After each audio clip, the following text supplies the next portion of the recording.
ప్రేమ అన్న పదానికి రెండు అక్షరాలు, కానీ మీరు నాపైన చూపించినటువంటి ప్రేమ అనంతం. నేను సురేష్, మీ ప్రేమకు బానిస. ఓకే, ఇప్పుడు మన యొక్క లోడింగ్ పేజ్ని చేద్దాం. అలానే లోడింగ్ పేజ్ నుండి హోమ్ పేజ్లోకి ఏ విధంగా వెళ్ళాలి అనేది చూద్దాం. ఓకే, ఇప్పుడు మన యొక్క లోడింగ్ పేజ్ ఏంటి? ఇది మన యొక్క లోడింగ్ పేజ్. ఫస్ట్ థింగ్ ఏంటి అనుకోనంటే, ఇది మనకి ఇంగ్లీష్లో ఉంది కదా, దీని తర్వాత తెలుగులో రావాలి, ఆ తర్వాత హిందీలో రావాలి, ఆ తర్వాత ఆటోమేటిక్గా మనం ఈ యొక్క అప్లికేషన్లోకి వెళ్ళాలి కదా. సరే, ఫస్ట్ మనం ఇంతకుముందు మనం చేసినటువంటి కొత్తగా ఉన్నది ఆ యొక్క అప్లికేషన్ ఓపెన్ చేసి చూద్దాం. సో మన యొక్క index.htmlలోకి వెళ్తున్నాను. ఓకేనా, ఇక్కడ మీరు చూడండి, ఒక పారాగ్రాఫ్ ఎలిమెంట్ పెట్టామన్నమాట. అలానే ఒక script.js ఫైల్ పెట్టాం. ఈ యొక్క script.js ఫైల్లో ఏమీ లేదు. ఈ యొక్క పారాగ్రాఫ్ ఎలిమెంట్ని యాక్సెస్ చేసుకొని అందులోకి ఈ యొక్క టెక్స్ట్ కంటెంట్ అనేది పెట్టాను అనమాట. కాకపోతే దీని గురించి చెప్పినప్పుడు మీకు చెప్పాను, తెలుగులోన అలానే హిందీలోనే పెట్టామన్నమాట. ఇప్పుడు నాకు కావాల్సింది ఏంటో తెలుసా? ఫస్ట్ ఇక్కడ మీరు చూసుకుంటే ఇక్కడ చూడండి, ఇది మనం ఇంగ్లీష్లో చూపిస్తున్నాం కదా. ఇది 2 seconds అయిన తరువాత నేను ఏం చేద్దాం అనుకుంటున్నాను అనుకోనంటే, తెలుగులో చూపిస్తాను. అక్కడికి 2 seconds అయిన తర్వాత హిందీలో చూపిస్తాను. అక్కడికి 2 seconds అయిన తర్వాత మనం ఇంతకుముందు డెవలప్ చేసాం కదా ఈ యొక్క హోమ్ పేజ్, ఇందులోకి వెళ్ళిపోవాలన్నమాట.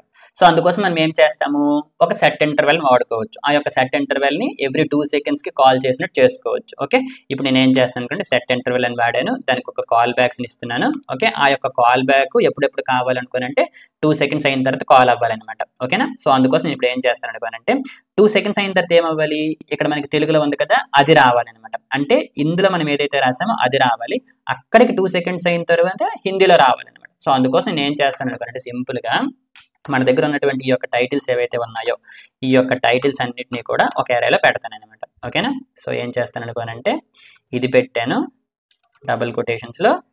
అలానే మన యొక్క హిందీలో ఉంది కదా, సో దీన్ని కూడా పెడుతున్నాను అనమాట. ఓకే, ఇక్కడ చూడండి, ఈ రెండింటిని కూడా ఒక ఏరియాలో పెట్టాను అనమాట. ఎందుకోసం అనేది ఇప్పుడు మీకు అర్థమవుతుంది. జరుగుతుంది, ఫస్ట్ మన యొక్క టైటిల్లోకి ఈ యొక్క ఇంగ్లీష్లో ఏదైతే ఉందో అది వచ్చేస్తుంది.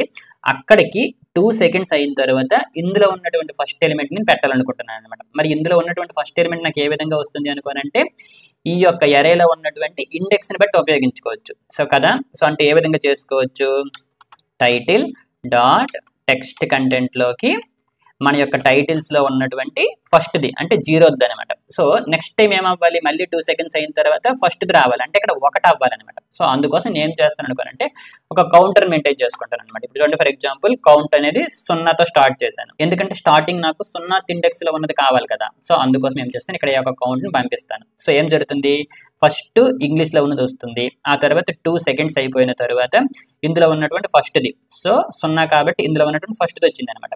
ఆ తర్వాత ఏం చేస్తాను అనుకోనంటే ఈ యొక్క కౌంట్ని కాస్త ఇంక్రిమెంట్ చేసేస్తాను అనమాట. ఓకేనా, సో ఇప్పుడు ఏం జరుగుతుంది, నెక్స్ట్ టైం కౌంట్ ఇంక్రిమెంట్ అవుతుంది కాబట్టి ఇందులో ఉన్నది వస్తుంది అనమాట. ఓకే, ఒక్కసారి మనం చెక్ చేద్దాం. ఓకే, ఒకసారి ప్రోగ్రామ్ రీఫ్రెష్ చేశాను, చూడండి, తర్వాత తెలుగు వచ్చింది, 2 seconds అయిన తర్వాత హిందీ వచ్చింది. ఓకే, బట్ ఈ తర్వాత ఏం జరుగుతుంది, 2 seconds అని రాసాం కాబట్టి మళ్ళీ 2 seconds అయిన మళ్ళీ వస్తుంది. అప్పుడు కౌంట్ వచ్చేసి 2 అయిపోయింది. కాకపోతే మన యొక్క టైటిల్స్ లో మీరు చూసుకుంటే సెకండ్ ఇండెక్స్ తో ఏదైనా ఎలిమెంట్ ఉందా, ఏ ఎలిమెంట్ లేదు, అంతే కదా. 0th ఇండెక్స్, ఇది first index. So second index తో ఏ ఎలిమెంట్ లేదు కాబట్టి మనకి ఇక్కడ బ్లాంక్ వచ్చింది అనమాట. సో నిజానికి మనం ఏం చెయ్యాలి, ఎప్పుడైతే మన యొక్క కౌంట్ అనేది మన యొక్క టైటిల్స్ ఏరియా యొక్క లెంత్ కన్నా ఎక్కువ అయిపోయింది అనుకోండి, అప్పుడు మనం ఈ యొక్క ఇంటర్వెల్ నుండి బయటకు వచ్చేయాలి, అంతే కదా. సో అందుకోసం నేను ఏం చేస్తాను అనుకోనంటే, ఒకవేళ మన యొక్క కౌంట్ అనేది less than titles dot length అనుకోండి, సో అప్పుడు ఏం చేస్తాను అనుకోనంటే ఇది పెడతాను అనమాట. సో ఇది పెట్టేసి కౌంట్ని ఇంక్రిమెంట్ చేస్తుంటాను, అంతే కదా. ఇప్పుడు చూడండి, ఫస్ట్ టైం కౌంట్లో 0 ఉంది, సో 0 అనేది మన యొక్క ఈ యొక్క ఎరే లెంత్ కన్నా తక్కువ. సో కాబట్టి అది చేస్తాను. ఎప్పుడైతే ఈ యొక్క కౌంట్ అనేది పెరిగిపోతుందో, సో ఎల్స్ కండిషన్లో నేను ఏం చేస్తాను అనుకోనంటే మన యొక్క ఇంటర్వెల్ని క్లియర్ చేసేస్తాను అనమాట. సో అందుకోసం ఏం చేస్తాను, so constant interval ID. Okay, ఈ యొక్క ఐడి మనకి ఇస్తుంది కదా రిటర్న్లో, సో ఆ యొక్క ఐడిని ఇందులో పెట్టాను. సో ఇప్పుడు దానిని క్లియర్ చేసేస్తాను అనమాట. ఓకే, క్లియర్ ఇంటర్వెల్, ఆ యొక్క ఐడిని పంపించాను అనమాట. ఓకేనా, సరే ఒకసారి మనం చెక్ చేద్దాం. ఓకే ఓకే, చూసారా, ఇక్కడతో మనకి అది ఆగిపోయింది అనమాట. ఓకే, ఎందుకోసం అనుకోనంటే మన యొక్క కౌంట్ అనేది పెరుగుతుంది, ఈ యొక్క ఎల్స్లోకి వస్తుంది, ఇంటర్వెల్ అనేది క్లియర్ అయిపోతుంది అనమాట. ఓకేనా, సో ఒక్కసారి మనం ఇంకొకసారి చెక్ చేద్దాం. రీఫ్రెష్ చేస్తున్నాను, ఇంగ్లీష్లో ఉంది, తర్వాత తెలుగులో వచ్చింది, తర్వాత హిందీలో వచ్చింది అనమాట. ఇప్పుడు మనం ఏం చేయాలి, అక్కడికి 2 seconds అయిపోయిన తర్వాత ఈ యొక్క అప్లికేషన్లోకి ఈ యొక్క పేజ్లోకి మనం రావాలి. అవునా? మరి అదే విధంగా చేస్తాము అంటే ఇప్పుడు చూడండి, ఇది మన యొక్క index.html కదా, ఇది మన యొక్క పారాగ్రాఫ్. నేను ఏం చేస్తాను అనుకోండి, సింపుల్ గా ఒక యాంకర్ ట్యాగ్ తీసుకుంటాను అనమాట. ఓకే, మన దగ్గర యాంకర్ ట్యాగ్ ఉంటుంది, ఇవి లింక్స్ కోసం మనం ఉపయోగిస్తాం అనమాట. ఓకే, ఇందులో ఏం చేస్తాను అనుకుంటే ఫర్ ఎగ్జాంపుల్ హోమ్ పేజ్ అన్నాను అనమాట. ఓకే, జస్ట్ చూడండి మీకు అర్థమవుతుంది అదే విధంగా వచ్చింది అనుకోనంటే. ఓకే, జస్ట్ ఒకసారి చూడండి, ప్రోగ్రామ్ రీఫ్రెష్ చేస్తున్నాను. ఓకే, ఇక్కడ మీరు చూడండి, ఇక్కడ నాకు హోమ్ పేజ్ వచ్చింది అనమాట. ఓకేనా? సో సింపుల్ గా నేను ఇప్పుడు ఏం చేస్తాను అనుకోనంటే, ఇది మన యొక్క బాడీ కదా, ఈ యొక్క బాడీలో ఇలా పెట్టాం కదా, జస్ట్ ఈ యొక్క టైటిల్ ని కాసేపు, ఓకే చూసారా, కాసేపు అది కామెంట్ చేశాను. ఓకే, మనకి ఈ విధంగా వస్తుంది అనమాట. ఓకే, ఇది మన యొక్క యాంకర్ ట్యాగ్, దీనిని ఉపయోగించి మనం ఒక పేజ్ నుండి ఇంకొక పేజ్ కి మూవ్ అవ్వచ్చు అనమాట. ఓకే, సో ఇందులో మనకి href అని చెప్పేసి ఒక అట్రిబ్యూట్ ఉంటుంది అనమాట. ఓకే, సో ఇప్పుడు ఇది ఇవ్వగానే మనకి అది ఒక లింక్ లాగా మారుతుంది. ఇప్పుడు చూసారా, లింక్ లాగా మారింది, హ్యాండ్ సింబల్, ఇవన్నీ ఆటోమేటిక్ మనకి వచ్చేస్తాయి అనమాట. ఓకే, ఇక్కడ మన యొక్క href లో మనం ఏం చేస్తాం అనుకుంటే, మనం ఎందులోకైతే మూవ్ అవ్వాలనుకుంటున్నామో ఆ యొక్క పేజ్ ఇస్తామన్నమాట. ఓకే, ఇప్పుడు చూడండి ఫర్ ఎగ్జాంపుల్ అది ఏదైనా అవ్వచ్చు. ఇప్పుడు చూడండి ఫర్ ఎగ్జాంపుల్ నేను యూట్యూబ్ ఓపెన్ చేస్తున్నాను. ఓకే, ఇది మన యొక్క వెబ్సైటే కదా. ఇప్పుడు చూడండి సురేష్ టెక్స్ అని కొట్టాను. ఓకే, ఇక్కడ మన యొక్క సురేష్ టెక్స్ ఛానల్ ఉంది, దీనిని ఓపెన్ చేశాను అనమాట. ఓకేనా? ఇప్పుడు ఏం చేయొచ్చు తెలుసా, ఈ యొక్క లింక్ అంటే ఈ యొక్క పేజ్లోకి నేను రావచ్చు. సో ఏ విధంగా అంటే ఇప్పుడు చూడండి ఏం చేస్తాను, ఈ యొక్క href ప్లేస్లో అది పెట్టాను అనమాట. ఓకే, ఆ యొక్క లింక్ పెట్టాను. ఇప్పుడు చూడండి ఇక్కడ నేను క్లిక్ చేశాను అనుకోండి, ఆ పేజ్ ఓపెన్ అయిపోతుంది. చూసారా, ఆ పేజ్ ఓపెన్ అయిపోయింది అనమాట. ఓకే, ఇప్పుడు మీకు అర్థమవుతుంది కదా. సరే, అయితే ఇప్పుడు ఇదేంటి, ఇక్కడ సెల్ఫ్ అంటే ఇందులోకి ఓపెన్ అయిపోతుంది అంతే కదా. ఇక్కడ మీరు చూడండి, దీని మీద క్లిక్ చేశాను అనుకోండి, ఇక్కడే ఓపెన్ అయిపోతుంది. అలా కాకుండా మీరు టార్గెట్ మార్చుకోవచ్చు అనమాట. సో టార్గెట్ ఏం చేస్తారు, _blank ఇచ్చారనుకోండి, ఇంకొక పేజ్లో ఓపెన్ అవుతుంది. బై డిఫాల్ట్గా టార్గెట్ వచ్చేసి _self ఉంటుంది. ఇప్పుడు నేను _blank పెట్టాను అనమాట. ఓకేనా? ఒకసారి వర డ్రాప్ చేస్తే మీకు క్లియర్గా కనిపిస్తుంది. ఓకే, ఇప్పుడు చూడండి దీని మీద క్లిక్ చేశాను అనుకోండి, చూసారా, ఇంకొక కొత్త పేజ్లో నాకు వస్తుంది అనమాట. ఓకే, ఇప్పుడు మీకు అర్థమయ్యింది ఏంటి, ఒక యాంకర్ ట్యాగ్ను ఉపయోగించి ఒక పేజ్ నుండి ఇంకొక పేజ్కి మనం మూవ్ అవ్వగలం అని మీకు అర్థమైంది కదా. సరే, అయితే ఇక్కడ మీరు బాగా అబ్జర్వ్ చేస్తే నా యొక్క డెవలపర్ కన్సోల్ని ఓపెన్ చేస్తున్నాను. ఇక్కడ నేను ఎక్కడున్నాను, ఇప్పుడు నేను ఎక్కడున్నాను, index.html లో ఉన్నాను కదా. సరే, ఇక్కడ మనకి ఈ యొక్క ప్రాబ్లం వస్తుంది, ఎందుకోసం అనుకోనంటే ఇక్కడ దీనిని మనం కామెంట్ చేశాం కాబట్టి. ఓకేనా? సరే, ఫస్ట్ థింగ్ ఏంటి అనుకోనంటే, మన దగ్గర విండో అన్నటువంటి గ్లోబల్ ఆబ్జెక్ట్ ఉంది కదా. సో ఆ యొక్క గ్లోబల్ ఆబ్జెక్ట్ ని జస్ట్ ఇక్కడ మీకోసం చూపిస్తాను. చూడండి, మీరు కన్సోల్ ఇక్కడ చేసుకోవచ్చు. ఓకే, మన యొక్క స్క్రిప్ట్ లో console.log విండో, ఓకే, ఇక్కడ విండో అని రాసిన, లేకపోతే డైరెక్ట్ గా ఇది మన యొక్క డెవలపర్ కన్సోలే కదా. సో ఎక్కడ చేసినా కూడా ఒకటే అనమాట. కాకపోతే ఎక్కడ ఏంటి అనుకుంటే ప్రత్యేకంగా మళ్ళీ console. రాయాల్సిన అవసరం లేదు, డైరెక్ట్ గా ఈ విధంగా రాసుకోవచ్చు. ఓకే, సో విండో అని ఎంటర్ చేస్తున్నాను. ఓకే, ఇది మన యొక్క గ్లోబల్ ఆబ్జెక్ట్. ఇందులో మనకి లొకేషన్ అని చెప్పేసి ఒక ఆబ్జెక్ట్ ఉంటుంది అనమాట. ఇక్కడ మీరు చూసారు లొకేషన్ అనేటువంటి ఆబ్జెక్ట్ ఉంది కదా, అది ఓపెన్ చేస్తున్నాను. అందులో మీకు చూసుకుంటే href అని ఉంటుంది అనమాట. చూసారు, ఈ యొక్క href ని బాగా అబ్జర్వ్ చేయండి. ఈ యొక్క href దేన్ని పాయింట్అవుట్ చేస్తుంది అనుకుంటే, మీరు ప్రెజెంట్ ఏ URL లో ఉన్నారు. ఇప్పుడు చూసారా, ఇదే URL అనేది ఇక్కడ ఉంటుంది అనమాట. చూసారా, index.html అనేది ఉంటుంది అనమాట. అంటే ఇప్పుడు మీరు బాగా అబ్జర్వ్ చేస్తే మనం ప్రెజెంట్ ఏ URL లో ఉన్నామో అది ఇక్కడ మనకి చూపిస్తుంది కదా. ఇప్పుడు మనం ఒక పని చేయొచ్చు కదా. ఏం చేద్దాం అనుకోనంటే, మనం ఈ పేజ్ లోకి వెళ్ళాలి అంతే కదా. నేనేం చేస్తాను అనుకోనంటే, home.html అని చెప్పేసి ఒక పేజ్ని క్రియేట్ చేస్తాను. క్రియేట్ చేసి ఏం చేస్తాను, జావా స్క్రిప్ట్ని ఉపయోగించి మన యొక్క విండోలోకి వెళ్ళి, లొకేషన్లోకి వెళ్ళి, దాని యొక్క href ప్రాపర్టీని కొత్తగా క్రియేట్ చేసినటువంటి home.html ని పాయింట్ చేసే విధంగా చేసేస్తాను అనమాట. ఓకే, వినడానికి కొంచెం కన్ఫ్యూజన్గా ఉండొచ్చు, బట్ అది మీకు చేసి చూపిస్తాను. సరే, ఇప్పుడు ఇదంతా ఎక్కడ చేస్తాను అనుకోనంటే, మనం కొత్తగా అప్లికేషన్ క్రియేట్ చేసాను చూసారా, all-in-one అప్లికేషన్, ఇందులో చేస్తాను అనమాట. సో అందుకోసం నేను ఇప్పుడు ఏం చేస్తాను అనుకోనంటే, ఇంతకు ముందు మనం ఏం క్రియేట్ చేసాము, ఈ విధంగా index.html ఫైల్ ని క్రియేట్ చేసాం. ఓకే, ఇది మన యొక్క all-in-one అప్లికేషన్ లో అంతే కదా. ఇది మన యొక్క index.html. దీనిని కాస్త నేను ఏం చేస్తానో తెలుసా, రీనేమ్ చేసి home.html అంటాను అనమాట. ఓకేనా, ఇది మన యొక్క home.html. కాకపోతే ప్రతి అప్లికేషన్ కి స్టార్టింగ్ పాయింట్ ఏంటి, మనం index.html రాసుకుంటాం. ఓకేనా, సో ఇది మన యొక్క index.html. ఇందులో నేను ఏం చేస్తాను అనుకోనంటే, మన యొక్క కొత్తగా ఉన్నది అన్నటువంటి అప్లికేషన్ క్రియేట్ చేసాం కదా. సో ఇందులో మన యొక్క index.html ఏదైతే ఉందో దీనిని అందులో పెడతాను అనమాట. ఓకే, సో మీకు పెడితే అర్థమవుతుంది.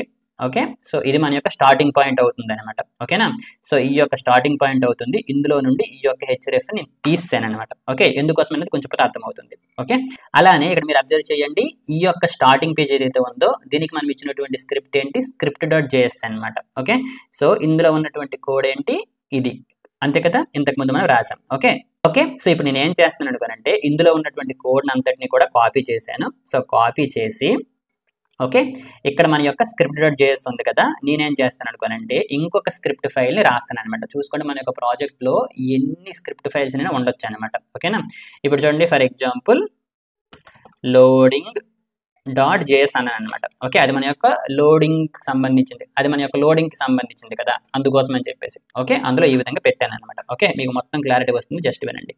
ఇప్పుడు చూడండి ఇది మన యొక్క స్టార్టింగ్ పేజ్ అని చెప్పాను.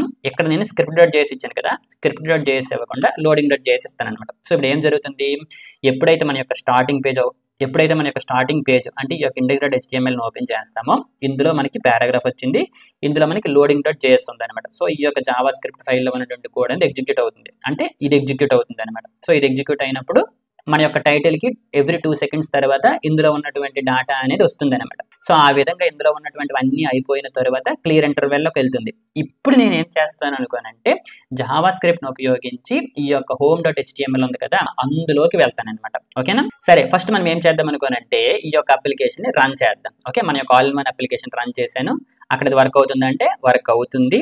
ఓకే, ఈ విధంగా వచ్చింది, కాకపోతే ఇక్కడ వరకు వచ్చేసి ఆగిపోద్ది. ఇప్పుడు ఏం చేయాలి, ఈ చివరికి వచ్చేసరికి మనం మన యొక్క హోమ్ పేజ్లోకి వెళ్ళాలి. అంటే మన యొక్క హోమ్ పేజ్ ఏది, ఇది మన యొక్క హోమ్ పేజ్, అంటే ఇందులోకి వెళ్ళాలి కదా. సో ఇందులోకి ఏ విధంగా వెళ్తాను తెలుసా, మన యొక్క జావా స్క్రిప్ట్ను ఉపయోగిస్తాను. చూసారా, ఇప్పుడు ఏం చేస్తాను అనుకుంటే ఇది నా యొక్క లోడింగ్ డాట్ జేఎస్, ఇక్కడికి వెళ్ళేసి నా యొక్క విండో ఉంది కదా, విండో దగ్గరికి వెళ్తాను, లొకేషన్ దగ్గరికి వెళ్తాను, అందులో హెచ్డిఎఫ్ దగ్గరికి వెళ్తాను. ఇదే కదా ఇంతకుముందు మీకు చూపించాను. ఇక్కడికి వెళ్ళి ఏం చేస్తాను, హోమ్ డాట్ హెచ్టిఎంఎల్ పెట్టేస్తాను అనమాట. సో ఇప్పుడు ఏమవుతుందో ఒకసారి మనం చెక్ చేద్దాం. ఓకే, ఒక్కసారి నేను ఈ అప్లికేషన్ క్లోజ్ చేశాను, ఇంకొకసారి రన్ చేస్తున్నాను. ఓకేనా, ఓకే ఇప్పుడు చూడండి వచ్చింది, 2 seconds తర్వాత ఇది వచ్చింది, 2 seconds తర్వాత హిందీలో వస్తుంది, అక్కడ 2 seconds తర్వాత ఆటోమేటిక్గా హోమ్ డాట్ హెచ్టిఎంఎల్లోకి వచ్చింది. ఇప్పుడు మీకు అర్థమవుతుంది కదా. చూడండి జావా స్క్రిప్ట్ అనేది చాలా చాలా చాలా ఈజీ అనమాట. ఓకే ఓకే, అయితే ఇక్కడ మీరు బాగా అబ్జర్వ్ చేయండి, మన యొక్క అప్లికేషన్ అనేది పెరుగుతూ వస్తుంది. ఇప్పుడు చూసారా ఇండెక్స్ డాట్ హెచ్టిఎంఎల్ వచ్చింది, హోమ్ డాట్ హెచ్టిఎంఎల్ వచ్చింది, స్క్రిప్ట్ డాట్ జేఎస్ వచ్చింది, లోడింగ్ డాట్ జేఎస్ వచ్చింది. గుర్తుపెట్టుకోండి మన యొక్క అప్లికేషన్లో ఎన్ని స్క్రిప్ట్ ఫైల్స్ అయినా ఉండొచ్చు, ఎన్ని సిఎస్ఎస్ ఫైల్స్ అయినా ఉండొచ్చు, ఎన్ని హెచ్టిఎంఎల్ ఫైల్స్ అయినా ఉండొచ్చు అనమాట. సరే సరే, అయితే ఇక్కడ మీరు బాగా అబ్జర్వ్ చేయండి, ఒక్కసారి మన యొక్క అప్లికేషన్ని క్లోజ్ చేశాను.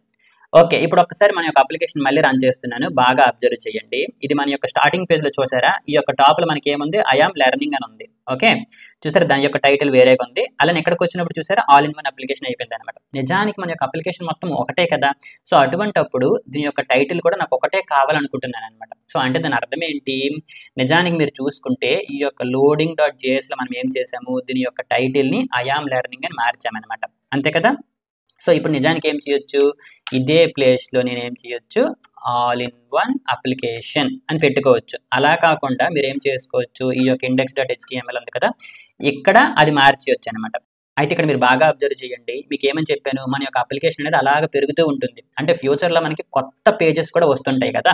సో అటువంటప్పుడు మనం ప్రతి పేజ్లోకి వెళ్ళి ఇందులో ఉన్నటువంటి డేటాను అప్డేట్ చేయాల్సి వస్తుంది. అలా కాకుండా ఒకవేళ మనం జావా స్క్రిప్ట్ ఉపయోగించినా సరే ప్రతి స్క్రిప్ట్ ఫైల్లోకి వెళ్ళి ఇది పెట్టాల్సి వస్తుంది అనమాట. సో ఫ్యూచర్లో ఎప్పుడైనా ఈ యొక్క నేమ్ని అప్డేట్ చేయాలనుకోండి, మళ్ళీ ప్రతి స్క్రిప్ట్ ఫైల్లోకి వెళ్ళి అప్డేట్ చేయాల్సి వస్తుంది కదా.